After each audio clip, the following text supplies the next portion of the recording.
Hi, my people. It is I, favorite crazy lady, and welcome back to my podcast. I'm actually going to be putting this on both of my podcasts because I think it's relevant to both platforms. So, welcome back to Living Disabled, a life worth living, and my unexpected life. How did I get here? Cautionary tale. So, the thing I want to talk about in this episode, I did this last night and I erased it, and I'm doing it again because I think last night I was too um, raw in what happened to talk about it concisely. So we're gonna do this again. Hopefully it doesn't happen twice, but either way, this is it. Um, so I want to talk about therapy. I want to talk about a good therapist and a bad therapist. And if it's when is it okay to question things with your therapist? And what should you do if you end up with a bad therapist? This is a subject that a lot of us just don't quite understand how to approach therapy. I am 56 years old. I know, I am older than dirt. And I have been in therapy since I was in my mid 20s. So I've had years of therapy. I also have years of psych classes from college and stuff like that. So I have a different perspective than a lot of people do. I believe that everybody can benefit from therapy from some way, shape, or form. Not everybody needs the same type of therapy, but I think everybody could benefit from it. It's just figuring out the type of therapy that you need, finding the therapist that can do that work with you, and then finding somebody that you feel comfortable with. If at any time you do not feel comfortable with your therapist, if at any time, and I don't mean, oh, she's making me do the work and I just, No, if at any time you're like, I don't know if this is a safe person to talk to, if they give you the inclination that this has to come off, it's starting to pop off, sorry. Um, Now I'm not going to be able to breathe. Oh well. If they give you any kind of an inclination that you no longer feel safe with them, or that they have done something that makes you feel completely insecure to the point you're questioning everything, it is time to stop therapy with that person. Hopefully, talk to their supervisor or somebody like that, and then find a new therapist. That is what I am going through now. Unfortunately, is the third therapist with this particular agency, but they're the only agency I've been able to find that takes my insurance. So, what are the aspects of a good therapist? A good therapist should be somebody who listens, who doesn't judge, who accepts the things that you say and validates your feelings. It should be someone that offers not just their opinion on something, but also can offer you life skills and coping mechanisms to get through the problems that you're having. A good therapist will help you along your journey, will guide you in the way that you want or need to go. Aspects of a bad therapist. A bad therapist will either not listen and be disconnected during your sessions. They don't recall the things that you have said to them in the past, even though you know damn well you talked about it a week ago. And then you go in this week and then they're like, well, I don't even have that in my notes. Well, then you should have had that in your notes because that's what we talked about. That's a bad therapist. A therapist that is judgmental or pushes their religious beliefs, their political beliefs, or their personal beliefs onto you is a bad therapist. A bad therapist will also push you to go in a direction that is counterproductive to what you're trying to achieve. Your therapy should have very clear goals. You should know where you're starting from, what you want to achieve, and when you're going to hit that end goal. Now, another bad side of a therapist is a therapist that shows no sign of ending. A therapist's goal is to make it so that you are healthy and functioning enough not to need them anymore. They want to get you to, or should want to get you to a place where you're no longer needing their help. And at that point, when you do get to that point, you can actually switch the type of therapy you're doing, or you can end therapy. So, what do you do if you have a great therapist? Well, first of all, if you have a really good therapist, tell their supervisors, tell the office that they're working in, this person has helped me a lot. You don't have to get into details on how, but you can be like, yeah, this person has really helped me. Oh, excuse me. Has really helped me, and I really enjoy coming and talking to them. What should you do if you have a bad therapist? Well, if you have a bad therapist, talk to their supervisor. Tell them what it is that they're doing in therapy that makes you feel uncomfortable, unsafe, unwelcome, or God forbid they give you that ick. And that's what I got from my therapist last weekend was the ick. I definitely got the ick. I'm done with her. I'm not going to deal with her anymore. And we'll get into that story on what happened because I think it's important to understand why you need to have a therapist that aligns with your values fundamentally so that you can feel that trust going forward. I have had therapists that were absolutely wonderful. I've had therapists that have helped me realize things that were trauma and things that were abuse that I didn't realize were trauma or abuse because my particular group of people in my age, we didn't see those things as trauma or abuse. We just saw them as shit we went through. This is stuff that we went through as a kid. These are, everybody had sisters and brothers that were assholes. You know, everybody had parents that pissed them off at certain times or things that happened to us that was horrible things that happened. But, it was one of those things. You just, okay, it happened and we move on. It wasn't until I got therapy for my attempted murder that I realized that a lot of the things from my childhood were actually abuse, were actually trauma. I just never saw them that way. I've had therapists that helped me get coping mechanisms and coping skills to get better in my life, to learn how to recognize the symptoms and the signs of things that were happening so that I didn't feel like I was going from, oh, I'm completely calm to snap in 2 seconds. Because that is not a thing. That is absolutely not a thing. That is something that we tell ourselves to justify us blowing up. And it's just not the reality of the situation. Well, I couldn't handle it. I couldn't control it. It just boom, happened. That doesn't happen.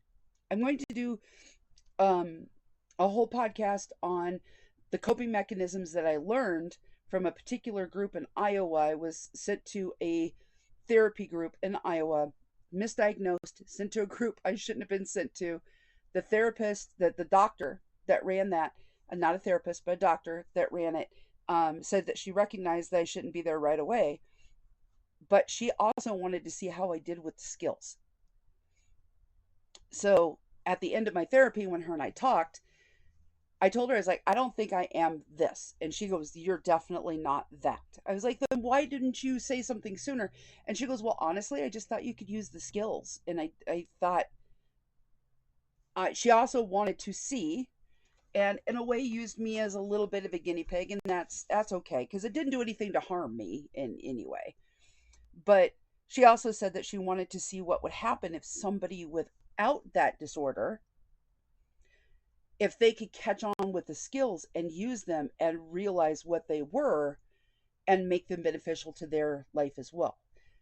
Her system that she uses for recognizing um, triggers and warning signs is brilliant, and we'll talk about that more later. Now, I have had horrible therapists. Horrible.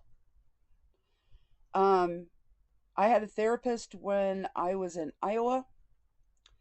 Um, the one who sent me to the clinic that I was just talking about.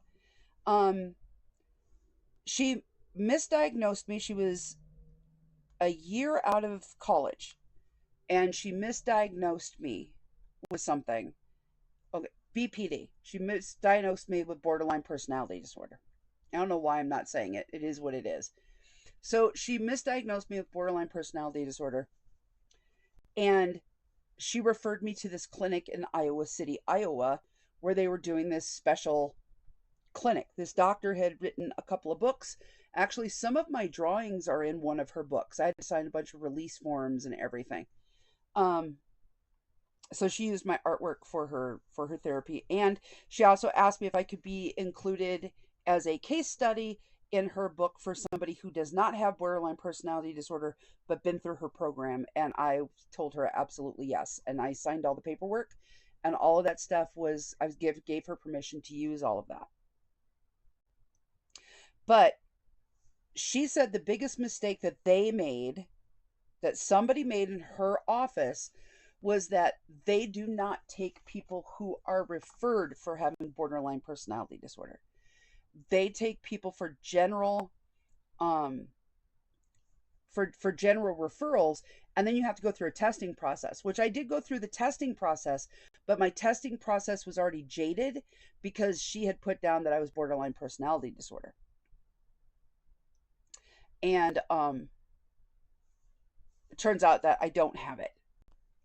That particular therapist also sent me to another therapist when she believed that I was BPD, and she sent me to a therapist in Cedar Rapids, Iowa, and I do not remember her name to save my soul. I wish I did. And thankfully, I ended up not being with her for too long because I found out that a sibling of mine was also seeing her, and she diagnosed my sibling with the same thing, which was multiple personality disorder. And I do not have multiple personality disorder, but this particular therapist tried to groom me to be multiple personality disorder. Turned out they did the same thing to my sister. My sister is actually part of a case study in her book. Um, but my sister's insane. So, um, there are such thing as bad therapists. Absolutely. The place where I am going to therapy now, which is here in El Paso, Texas. Um, I'm going to call their supervisor today. I've had to talk with the supervisor before. Um, I've had four therapists with them now. Four. I've had four therapists with them, and I've only had one good therapist. Only one. So the first therapist that I had with them, they put me with an older woman. She is actually still at this clinic because I ran into her one day when I went to go see my other therapist, and she just kind of gave me this disgusted look as she went by me. I don't know if she's just trying to figure out where she knew me from or whatever. But I was seeing her before the pandemic hit, and she was an older woman, a little bit older than me. And her entire thing was she didn't want to know what my trauma was. She didn't want to know what my abuse was. She didn't want to know my history. All she cared about was, what did you do this week to chase your happy? What did you do to make yourself happy this week? Because it doesn't matter, in her opinion, what you were doing. If you weren't pretending to be happy, you were never going to be happy. And mm, we started doing the remote, excuse me, the remote telehealth. Let me explain this first of all. I have a pulmonary problem with my lungs. As I talk, I deplete the oxygen out of my lungs, so it causes me to yawn. I'm not tired. I'm not bored with you. I can't speak a long time because my body literally runs out of oxygen. Oh, so, um, when the pandemic hit, we went to telehealth and I was doing these, I did like three uh, video calls with her. And I just got to the point where I dreaded it because it was like, it doesn't matter what I do to make myself happy. If I can't get over the things that are going on at the moment, how am I supposed to make myself happy? And one of the reasons why I wanted to go start seeing a therapist again was because of my spinal injury in 2017. I almost died. I was an organ failure when they figured out what was wrong. So I've been having a hard time dealing with that. And then within the same time period, my service dog was attacked and she had her throat slit. So I was having just a really hard time adjusting and getting through things. I was just going through divorce and it was a lot at one time. And I just felt like I needed somebody that I could talk to. And she didn't want to hear any of it. She didn't want to hear anything that I had to say. She wanted to know nothing about me. Just what did I do that week to make myself happy? So I stopped seeing her. I asked them if they could give me a different therapist, and they said no, because of the fact that during pandemic, and this was right at the beginning of the pandemic, they were not having any counselors see new people.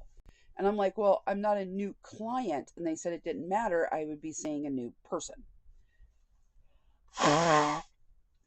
So they told me once things calmed down, that they would assign me a new therapist. They never did. I went for a few years without any therapy whatsoever. And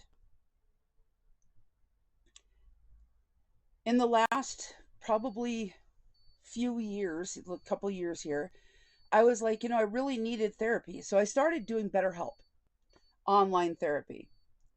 And I was like, you know what? I don't mind the online therapy. I really don't. I enjoy the fact that I can text my therapist during the week and that I can have a weekly session one on one with them. I had a very nice therapist that I really enjoyed talking to. She was well informed of PTSD and anxiety issues, and I really enjoyed talking to her. The problem was it was $125 a month on the discounted price, and I get around $800 a month on my disability, and I can't afford that. I can't afford the bills that I have now. So I stopped therapy. And then tried finding somebody again that would take my insurance. The only place I could find that would take my insurance was a place I was seeing before. So I contacted them and they said absolutely, but the only people that they are putting clients with anymore are interns. So these are people that are in school and they're going through, most of these are going through their like last year of schooling. And I got hooked up with a wonderful therapist. I absolutely adore her. And as soon as we started going through therapy, and she really wanted to know my timeline, my all of my history. She wanted to know everything. As soon as I started going through that, my body decided to say screw me and completely shut down. And my body started breaking itself down again. And I hit a medical crisis. So then we were in crisis mode of, okay, how do we just keep me alive right now? How do we deal with just trying to live? Because my body was shutting down. I could not do pretty much anything. My hands were crippled like this. My face completely swelled up. I gained about 75 pounds in pure water weight that I couldn't get rid of. My throat swelled up to the point where I couldn't talk. my body was literally like shutting down. I ended up in the hospital repeatedly for this issue. One point in time, my doctor told me that he wasn't sure if I was going to make it again. And I'm like, this isn't funny anymore. And he's like, I'm not being funny. He goes, but I am worried we're putting you in the hospital. Luckily, we got that all straightened out. Stories will be up on the other channel. So,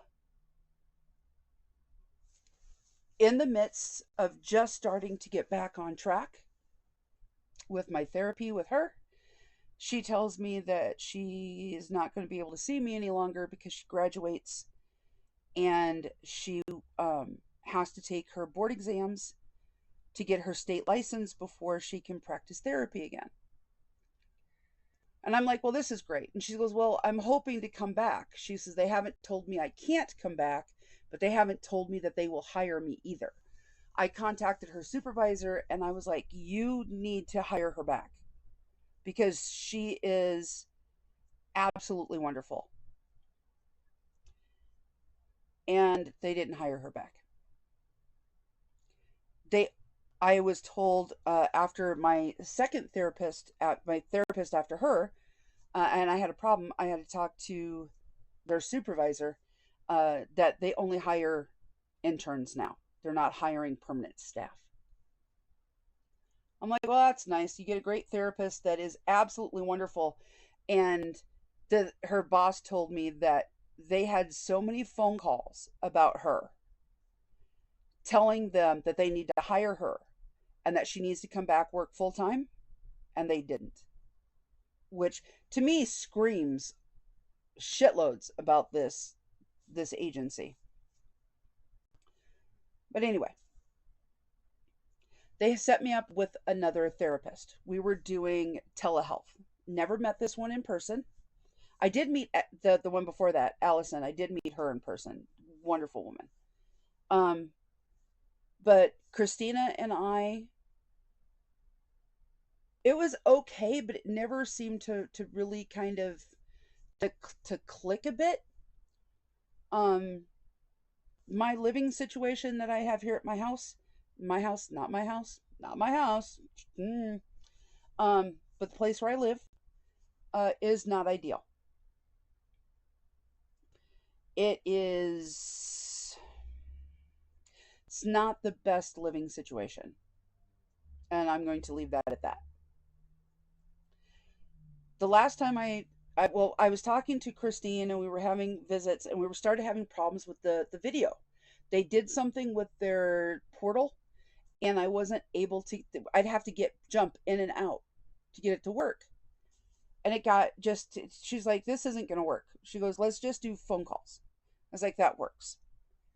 But then I noticed when we were on phone calls, I could hear cars and stuff like she was driving. And the one day I asked her, I was like, are you going somewhere? And she's like, oh, I've got to go into the office. I hope you don't mind. She goes, I'm just in my car by myself. And I'm like, oh, okay. Well, that's fine. I get that. She goes, well, she'd worked all day from home, but she had a client who insists on meeting, and our appointments were back to back. But instead of saying something to me before, like, hey, I am going to be driving in my car. If this is a problem, let me know. She just did it and hoped she wasn't going to get caught. So I told her no, that wasn't a problem. I completely understood. I am beyond accommodating. Then I noticed as we were going through different sessions, there would be noises in the background. Now, when Allison and I did our telehealth visits, she had an office in her home. They did not have children, but they did have a dog. So there were occasions she'd be like, dog needs to go out, give me a sec. And then she'd come back, and then I'd be like, well, now I have to see the dog. So she'd hold up her dog and we'd talk about the dogs because I have my service dogs and such. And so I understand especially if you're at home, different things may pop up that, you can't necessarily control. And the fact that your dog needs to go potty is one of those things. Do not, make your dog go to the bathroom on the floor because, you're on session with me. No, just walk over, let the dog out. That's fine. But with Christine, I noticed that I could hear people talking in the background. And I asked her one day, I was like, "Are you at the store?" And she goes, "Oh, no, my kids are home right now. They're watching TV. That's what you're hearing." And I'm like, "Sounds like Walmart to me." And then the day that really pissed me off, um, I could hear her at the ATM. You know how I heard her get into her car. I heard her car start. And I asked her, I was like, "Oh, are you going somewhere?" And she goes, "Oh, no, I'm just sitting at home. I'm doing some cleaning." You're probably hearing cleaning noises. And you know that very distinctive beeping noises of an ATM? That's what I heard. And then I heard it dispense cash. And I was like, she's lying to me. Now I'm angry because she's lying to me. And I don't like confrontation. So I'm like, you know what? I'm going to wait and I'm going to say something to her about it because we were just getting ready to get off the phone. The next week her and I were talking and I was a little upset. So we talked about that instead. Um I had gotten into an argument with somebody that I live with and they were treating me very, very poorly. Very poorly. Like yelling at me, the whole bit. She proceeded to tell me that I needed to stand up, get in her face, step up at her, and tell her she's not going to allow to talk to me that way anymore. And that I will not tolerate it. And if she continues it, there will be consequences. And immediately my stomach hurt. I couldn't breathe. And I was like, wait a minute. I was like, so you want me to step up at her? And she goes, yes. You should be standing up for yourself. There's no reason for you to allow her to talk to you that way. And I was like, well, no, we've talked about this and why I put up with it. We've talked about this. And she got angry with me because I did not want to get in her face. And I was like, if I get in her face, she will kick me out of the house. Plain and simple. And I will have nowhere to go because I have, according to the law, it's a gray area on whether or not she can just kick me out or she has to evict me. It's a gray area. So, because I've already talked to somebody, so don't come at me and be like, no, it's this, or that. No, it's not. Mm-mm. It's a gray area. So, um, I got upset. And she goes, what's the matter? I was like, that is horrible advice. And she goes, why? You don't want to stand up for yourself? And I said, it's not that I don't want to stand up for myself. That's not it. The fact is that you are giving someone who is potentially in a domestic violence situation to step up at someone who is coming at them, who has more power and control in the situation. I was like, you do that to the wrong person, that person's dead. And she told me I was being dramatic. And I was like, no, not really. I have lived through domestic violence where I have almost been unalived. I know what it's like. I know what it's like when you tell your husband, boyfriend, girlfriend, wife that you don't like something that's going on and they beat the shit out of you and they lock you into a room for 3 days until they like the way you wrote the apology for them. So you could be let out of the room and finally have something to eat in 3 days. I know what that's like personally. She told me that if I would just understand where she was coming from. And I was like, no, you need to understand where I'm coming from. I was married to a social worker for 20 years who specialized in domestic violence situations. You do this to the wrong person, that person is now dead.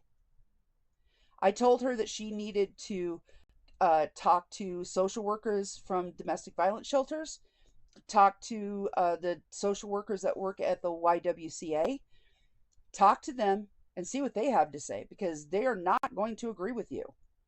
If they do, I would be surprised and I would like to talk to them personally. She kind of laughed it off and told me that I was being dramatic and that we'll talk about it next week. And I was flabbergasted and dumbfounded. I was in a state of shock when I got off my call with her, because we actually ended up ending the call early, because the therapist was like, "Well, I think you just need to, calm down a bit, and you know, you need to learn to stand up for yourself." And I was like, "There's a difference between standing up for yourself and standing up, stepping up at somebody, getting in their face, and telling them there will be consequences, because more than likely the consequences are going to come back to me, not to them." I called her supervisor, and well, I called and requested a call to the supervisor. We played phone tag for a couple of days because the supervisor has a private number and I do not answer private numbers. So I was just like, this is what's going on with my therapist. These are the situations that I've had happen. Talked about going to the store, hearing an ATM, and, you know, all the things that she was telling. I was like, first of all, I know she was lying to me, and I don't feel comfortable with somebody that's going to lie to me. Tell me the truth. I am one of the most understanding and accommodating people. If you tell me, "Oh, I'm sorry, I had to run an errand," whatever, I won't be happy about it, because you're supposed to be taking notes and paying attention to what we talk about, not running to the store. Her having to go into work and just being in the car, I can understand that. I can appreciate what she had to go through for that. I absolutely can. She should have told me up front. Her therapist, her supervisor said that no, what she did was wrong. They are actually not allowed to do those things during work hours if they have patients. If they have clients, they're not allowed to run errands. They're not allowed to do pretty much anything except for stay home and deal with their clients. And when I told her about what she said about, getting in this person's face, she was horrified. She goes, that's not called for. There's no reason for that. There's no justification for that. And I was like, "Well, I'm going to send her a text message telling her I don't want to see her anymore." And she goes, "I don't want you even doing that." She says, "I don't want you communicating with her at all. I just want you to break all ties with her." She goes, "Remove her out of your phone book." She goes, "The whole bit." She goes, "She will be told she's not allowed to contact you, because the center said they don't want her coming back at me and being like, 'Well, why did you do this? Why didn't you just talk to me and we could work it out?'" It's not a good thing. So they gave me the therapist that I have now, had as of Saturday. I've had a couple of issues with her where I just don't think she's paying attention, and she's been pushing in a direction that I've already told her we're not going. Um, and Saturday, well, there's been a couple of times here and there she's made some offhanded comments that I've kind of, if we would have been in the office, I would have given her a side eye. 2 weeks ago, or 2 sessions ago, when we were talking, um, she completely misunderstood a situation. Completely. And she wasn't listening to me when I was trying to explain to her that that's not what the situation was. I am not a petty person. I do not believe in doing petty things. Occasionally, my pettiness comes out. It's usually like once or twice a year. And when I do it with flair. I'm not going to be just, bitchy. I'm going to do it so that I turn everything back onto you. It's the way I am. But I don't do it very often. And I don't do it, I mainly do this when it gets to this point. I will usually take it out on people that have like attacked me online for something that I've said or something that I've done, or they don't like something like that. Nothing in my own like personal little bubble. I had posted on two different posts on Facebook, two different things. One was about a company selling samples, and I was like, this is highway robbery. The price was astronomical. And people were like coming at me and calling me names and telling me that I was stupid and I was an idiot. And then I was like, why? Because I've been in this industry and I think this is like highway robbery. And then I had one lady come at me and call me the C word. And I was like, excuse me. And she's like, yeah, you're just a see you next Tuesday. And I was like, what the hell? But then she proceeds to tell me that she actually agrees with me that their prices are way too high. And I was like, what is your problem then? Why did you decide to come on here and tell another woman that they're a see you next Tuesday, which a lot of people will think is the most abhorrent word you can use for a woman. I don't. I've seen the vagina monologues, have a different perspective on it. And I'm like, so why did you think this was okay? Well, I thought you were snarky. It's like I wasn't being snarky. I gave my opinion. So her and I went back and forth a couple times, and every time on Facebook when you um tag, so reply to somebody's comment, tags them. So she told me to quit tagging her in comments, and I was like, I'm just replying to your comment. She goes, well, quit tagging me, which pissed me off. So I proceeded to tag her in every single Facebook ad that I saw for 2 days. Over 350 of them. I just watched reels instead of TikTok, and then I would just tag her in every single one. She ended up blocking me. But to me, that's being petty. I was just being petty. And then there was a guy that was scamming a friend of mine. And I had told her, I was like, hey, this guy, I believe this is a fake profile. I believe this guy's going to eventually ask you for money, gift cards, or something. She was convinced that it was okay. And I was like, okay, you do you, boo. Just, be aware. And that's the way I always approach it. I don't think you're stupid. I don't think you're dumb. I just think a lot of people fall into these traps because we're lonely and we want somebody to talk to. So eventually, after several months, she told me that, yeah, he had asked for gift cards. He needed these cards. She needed to go down and buy these cards so that they could give him the card number so he could use the cards. She met him on TikTok. I started following him on TikTok when she first told me about him. So then he eventually reaches out to me. And I'm not engaging really with him, just, yeah, what do you want? That sort of thing. And eventually he asked me to open up a bank account where he could have some money sent to him, and then I could take the money out, and then I could keep $1,000 and send him the rest. Money muling is what this is called. I already knew he was a scammer, so I wasn't falling for any of this. Um, I ended I ended up talking to the banks that he sent me to. One was a very small town bank. I talked to them personally. The other one was Citibank. Citibank never got back with me. But I ended up confronting him on what he was doing. Her whole thing with me was this, that she misunderstood. I'm taking this as entertainment. I'm taking this as, why do people decide they want to put energy into this? I'm bored sitting at home. So I'm like, I will aggravate you just because I think it's funny. I didn't go out of my way to do this because they came at me. They started this fight. I'm just going to finish it. Is it petty? Yes, it absolutely is. So her whole thing was, well, why don't you just block them?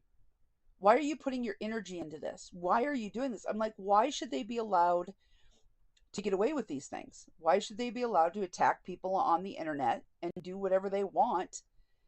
And she was like, well, yeah, and she was judging me the entire time. She was judging me and my behavior because she thought I was doing something to hurt somebody else. And I'm like, how am I hurting someone that literally came at me and was trying to hurt me when I was like, no, I'm not going to let you do this. I'm not going to let this scammer take advantage of my friend. I'm not going to let them try to put me into a potentially, incarceration situation. And we went through the entire visit with her basically judging me the entire time. And then finally it clicked with her. She goes, "You think this is funny, don't you?" And I was like, "Yeah, I do, because I don't take any of this personally. It's not hurting my feelings." And then she's like, "So they didn't hurt your feelings?" And I was like, "No, they because they don't matter. These people don't matter. They are not hurting my feelings whatsoever by being stupid." So then it finally, she goes, "Oh, I completely misunderstood what you said and all of this." And I'm like, "Yeah, no, you completely misread it."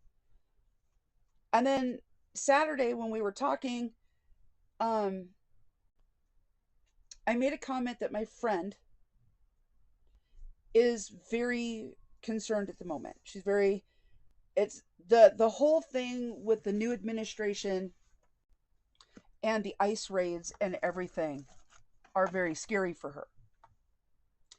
And her comment was, "Well, is she illegal? Because that's the only way they should ever scare her." And I went, no, she's Native American. And we have the Muscalero tribe, which is just a couple of hours north of us, that has been harassed by ICE. And there's an Apache tribe that has been harassed by ICE to the point where they took a 65-year-old veteran and kept him, incarcerated him for like 6.5 hours because the veteran's ID that he had, the ICE agent didn't think was his. She goes, "What?" I was like, "Yeah." And I was like, "Well," and then she also has the concern that she has a non binary child, and her child was presenting as transgender for a while. And as soon as I said transgender, she's like, "Really? So who is this friend? What's her name? What's her daughter's name? Does she go to school here in town? What school does she go to? Does her school know that this is, what she's doing?" And I went, "Huh?" Every time I'd be like, "What?" I never answered her questions. I never answered anything because as soon as she started in, I was like, "Wait, what?" Red flags. My inner voice in my head is screaming, and I'm just like, no. I why does that have to do with what we were, what's going on? And she goes, "Well, did this child ever have any signs of being transgender before like 6th grade?" And I was like, "Well, she's always been ambiguous her entire life. I mean, her mom used to dress her up in ribbons and bows because she was a cute little baby, and that's what she did with cute little baby girls." I was like, "But yeah, she's been ambiguous most of her life. Most people wouldn't know she's a boy or girl just by looking at her." And she goes, "Oh." And I went, "Why?" And she goes, "Nothing."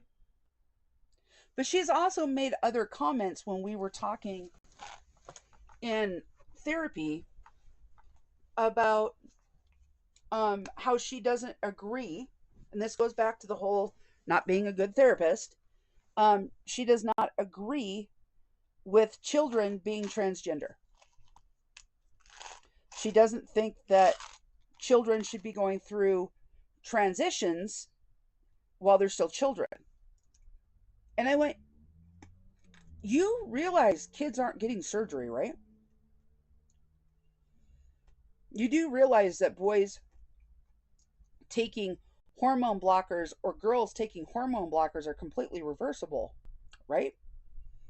And she told me that no, there's lots of studies showing the damage that this does. And I'm like, "Okay, this doesn't have to pertain to me, so I'm going to let this go," and I would change the subject. There were other times that I would have to change the subject. So then on Saturday, after the whole transgender thing, and we were talking about the way things are going, and she made, I don't remember what exactly was said, but she said something, and I was like, "Well, if you're a federal employee, you're not going to be able to celebrate those things anymore."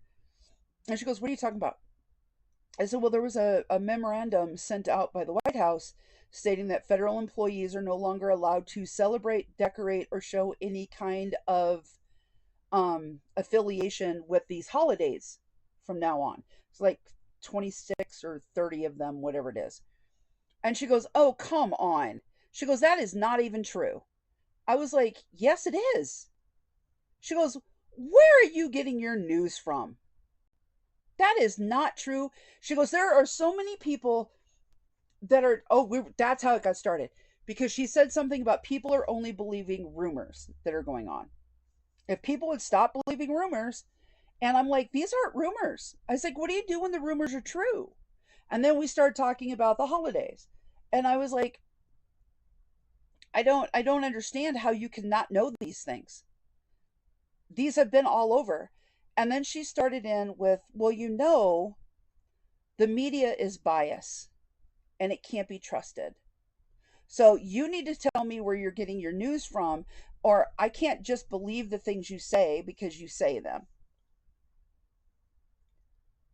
And I went, well, they are easily searchable. I have a copy in my phone of the memo that was sent out that was verified by the White House that yes, it is real. And she goes, well, I don't believe anybody's going to follow it, so it doesn't matter anyway. She goes, the only person, and this is the part that really hit me. She goes, the only person that anybody should be listening to find out what the president is doing is the president.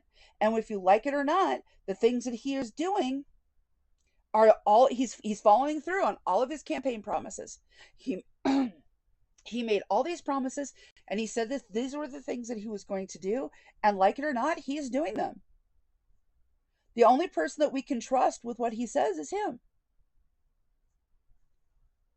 And I went, really? Because if you listen to him, depending on who he's talking to, the day he's saying something, depends on what he says. He is not a trustworthy source because he doesn't say the same thing twice. She yelled at me. She literally yelled at me and said that that wasn't true and that people are just twisting what he says. And I immediately shut down. My inner voice started screaming, she's not a safe person to talk to.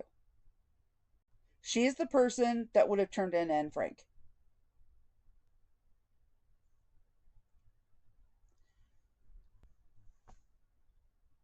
So I flat out asked her. I was like, I have a question. She's like, what? It's like, are you a Trump supporter? I don't talk about who I voted for. I didn't ask you who you voted for. I said, are you a Trump supporter? And she says, I don't talk politics. And I was like, that's funny because we've talked politics at least 6 times during different sessions. And she didn't say a word. She goes, well, I don't talk religion and I don't talk politics, and because it's none of your business. And she goes, it doesn't matter what my political beliefs are. It's not going to change how I treat my clients. And I was like, that is not true. It is a safety issue for your client. You cannot take somebody that is queer or any part of the LGBTQ umbrella and put them with an anti-LGBTQ therapist because they're not a safe person to talk to. They're going to do anything they can for conversion therapy, convince them that what they're living is wrong, and it's not right. And she goes, well, I can tell you this, I am a supporter of the LGBTQ community. I was like, well, that's great, but that's nothing that we've ever talked about. I'm asking you flat out, do your beliefs align with the current administration's? Because it is a safety issue to me. And she goes, well, it shouldn't be. I can do my job. It doesn't matter what my political stance is. And I was like, you cannot do your job for somebody like me if you align with Trump. You are not a safe person to talk to. She goes, well, it doesn't matter if you think I'm safe or not because of the fact that um, I can't tell anybody what you tell me. I can't do anything about it. She goes, even if you were to tell me that your friend was here illegally. I couldn't tell anybody about it. And I told her, I was like, I was married to a social worker who was a therapist.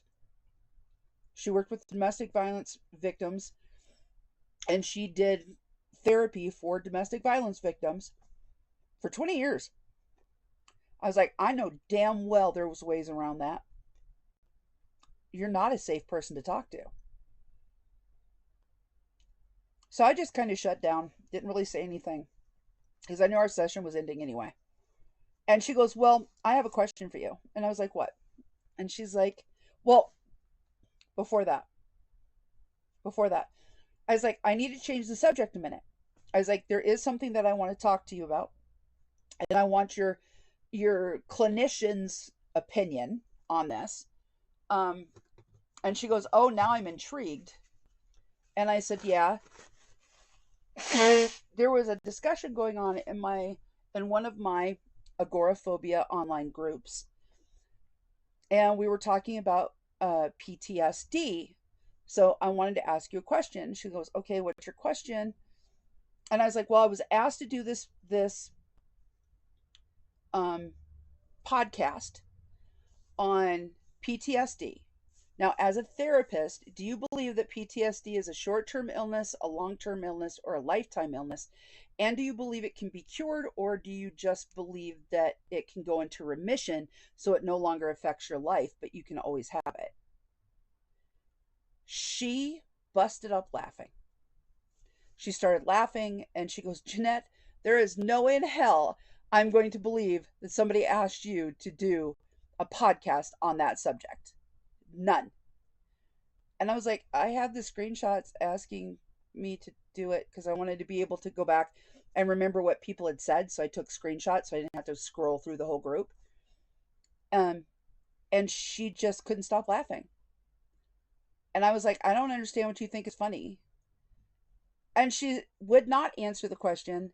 She basically said that it's all dependent on the person. She also told me that no therapist or a doctor or anyone can tell you that you have a condition or you do not have a condition. It is up for that individual person to decide if they still have it, if they have it at all. So according to her, self-diagnosis is the only means of knowing anything. I don't necessarily think that everything should be self-diagnosed. Really don't. So, um, I was like, I was like, I'm asking though, as somebody that knows what the condition is, you know. And she goes, well, what are you? She goes, what is the example? Because what you're saying doesn't make sense. I was like, yes, it does. I was like, the question that was posed to the group was, is PTSD? This person went to their therapist and said that their therapist said that they didn't believe that they had PTSD because it lasted too long.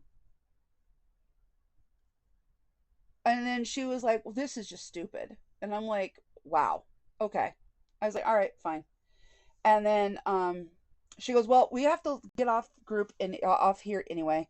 She goes, but I have a question. And I said, what? She goes, do I need to keep you down for next week or not? And I went, excuse me?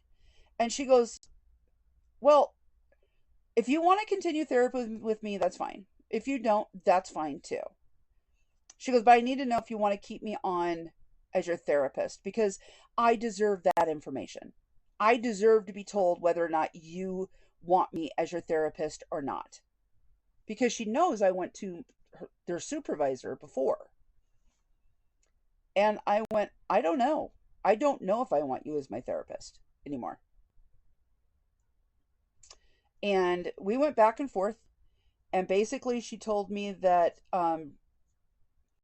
she deserved the right to know whether or not I was going to keep her as my therapist, and that she deserved to know in a timely manner, and that if I was not going to keep her as my therapist, then I needed to give her an explanation on exactly why.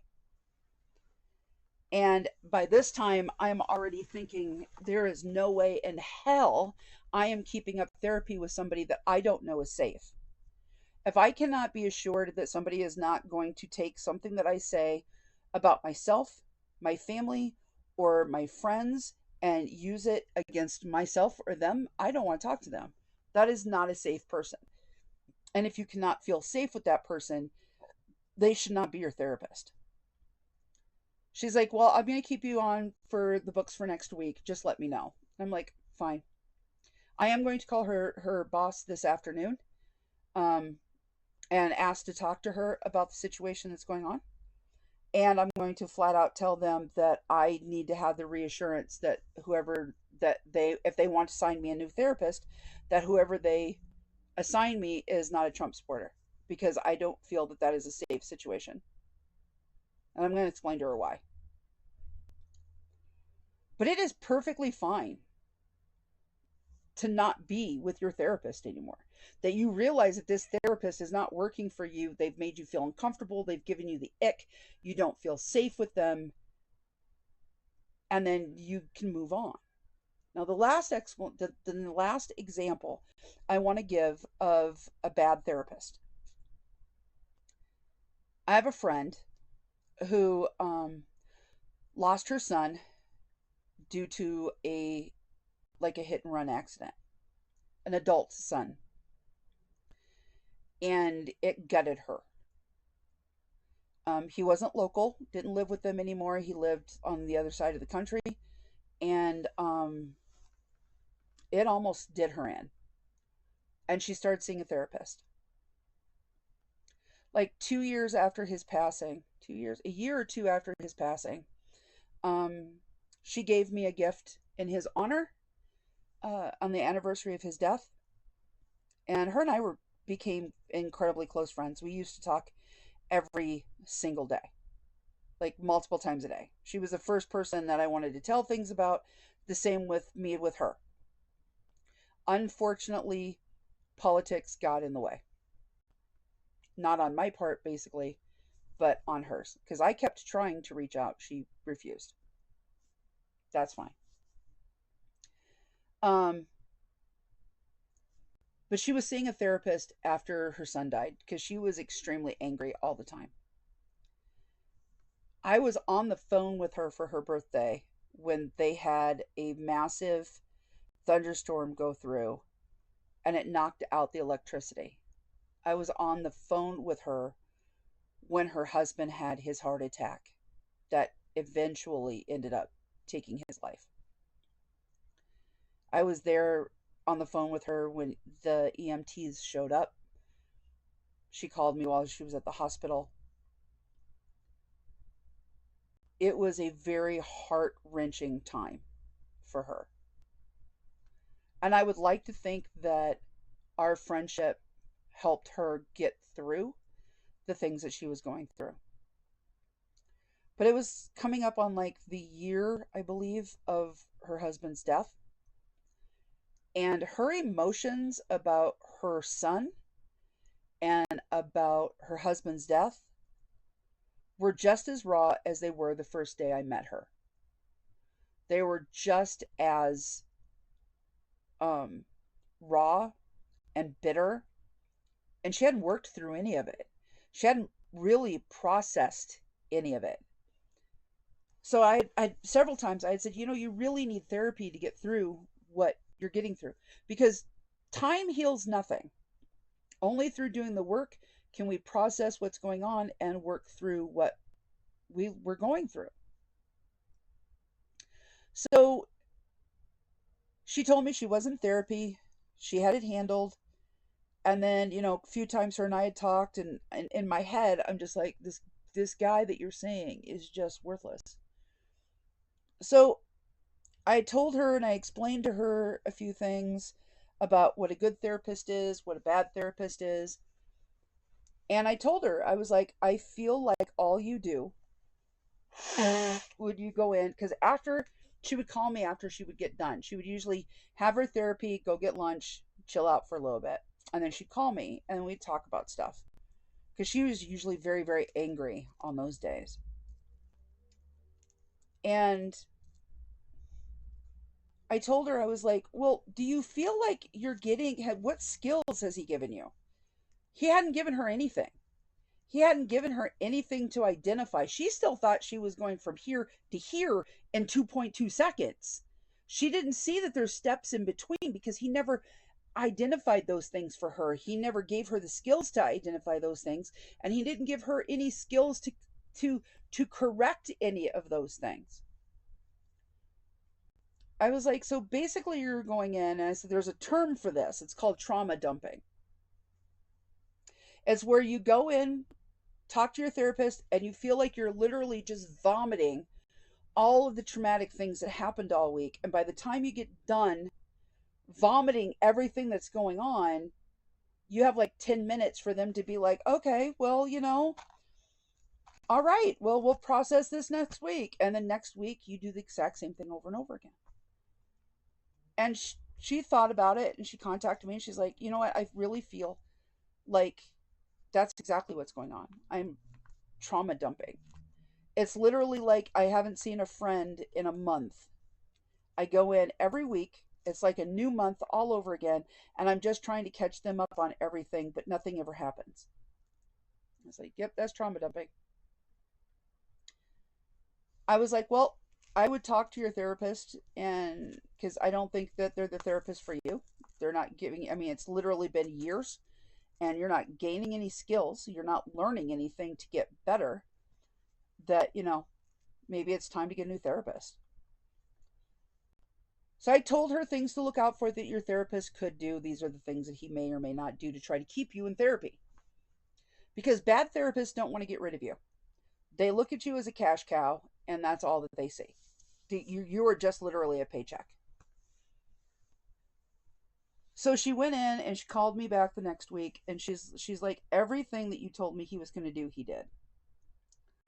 She told him that she felt like she was just coming in and trauma dumping, that she wasn't doing any better, she hadn't gained any skills.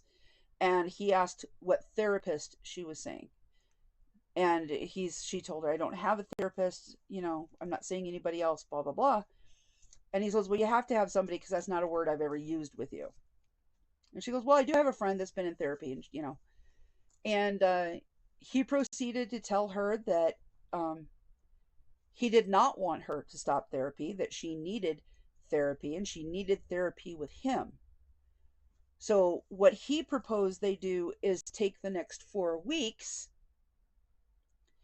and go through regular therapy like they have been doing, and at the end of those 4 weeks they need to reevaluate the situation. Her insurance was paying him, I think she said something like $3,000 a session, $3,000 a month. I don't remember. It was an extremely high amount. And I was like, plus she had a copay of like $1,500 a month to see him. I was like, you're a cash cow to him. That's all you are. So she started thinking about it. She canceled all of her sessions with him because she realized she wasn't getting any better. This therapist was keeping her in her trauma so that she wouldn't get better. Because if you're not better, you need therapy. But the goal of a good therapist should be to get to where you don't need them anymore. This guy wanted to keep her as long as he possibly could. It is okay to say that a therapist is not good for you. It is okay to say that a therapist is not the right fit for you. It is okay to say you need therapy. It is okay to say I deserve a therapist that is going to give me the skills that I need to make myself better. That should always be the end goal of therapy, to become the best person that you can be. To learn how to process the things that you cannot process on your own, get the skills that you need, and become better. There is no exception to that. I do not do traditional therapy anymore. I haven't for a few years now. And it's not because I don't need those things. It's because I already have a lot of the skills that I need. They're not telling me anything new. The thing that I need, especially now, is just someone to talk to. someone that I can communicate with, have an intelligent conversation about the things that are going on, and gain some perspective. Those are the things that I need out of therapy. That's usually what people get to the point where it's like, okay, I'm I have the things that I need. It's either change the way we do therapy or I leave therapy. And I have learned that because I don't have the people in my life that I can sit and just talk to about problems, that I can be like, "Hey, this is what's going on. This is what happens. This person made me angry." I don't have that. I don't have family. I don't really have a lot of friends. So, and I don't like to dump shit onto my friends. I don't like doing that. So I need that therapist to be that dumping station, that person that I can be like, I'm frustrated, I'm angry, I'm whatever, I'm happy. This happened this week. I need that. That's what I need out of therapy. But understand that therapy progresses and therapy changes. But therapy fundamentally needs to start with addressing what your problems are. If you're not diagnosed with depression, anxiety, PTSD, figure out if those are the things that you have, because there's medications that you can take that will help. And there's techniques for therapy that are specifically used for people's particular problems because they work well with that particular illness. So there's nothing wrong with wanting to get the things that you want to get out of therapy. You deserve that. And there's nothing wrong with saying, I'm done with therapy. I have the skills that I need. I can do this on my own, or I want to try to do this on my own. Because you can always go back to therapy. I think there's a lot of stigmatism around therapy and the things that make it so people want or need therapy. Doesn't mean you're broken. It doesn't mean that you are less than somebody else. It just means that you need help processing the things that are going on with you. All right, I'm sure this is probably long enough. I have no idea how long we've ran. I usually try to keep an eye on my clock, but I didn't today, and that's okay. So I'm going to leave this session, this podcast session, um, with that. Please talk to me in the comments. Tell me what your opinions are. Tell me I'm full of crap. I'll listen to that too. I do read comments on all the different platforms that I am on. So feel free to talk to me if there's something that you would like to talk about, discuss, or learn about. We can do that too. I'm very open to making this a community effort. Like I've said, this is why we sit here without a microphone, without headphones and stuff on. Even though I do have a microphone, I'm going to start seeing about using, because my phone sucks, and all this is done on my phone because I don't have proper equipment. So, um, I want this to be more of a conversation. I want this to be more of friends sitting down and talking. That's my goal. So hopefully I am accomplishing it and I don't waffle on too much. 5 strokes and some other brain damage. So sometimes things wander. But anyway, like I always say, it's just my 2 cents. Take what you want, leave the rest. And until we meet again, and I hope we meet again soon, have the day that you deserve. But only you can make sure that it is awesome. Okay, bye. Well, I would say goodbye, but I can't figure out how to pause it. Okay, bye.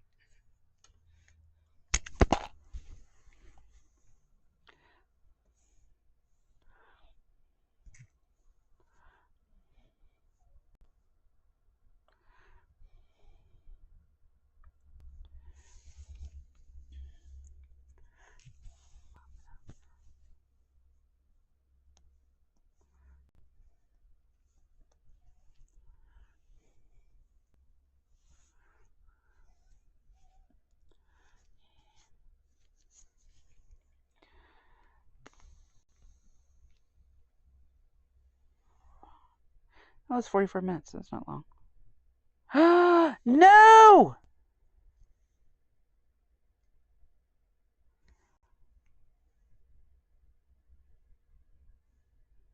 People, is that your favorite crazy lady? And welcome back to my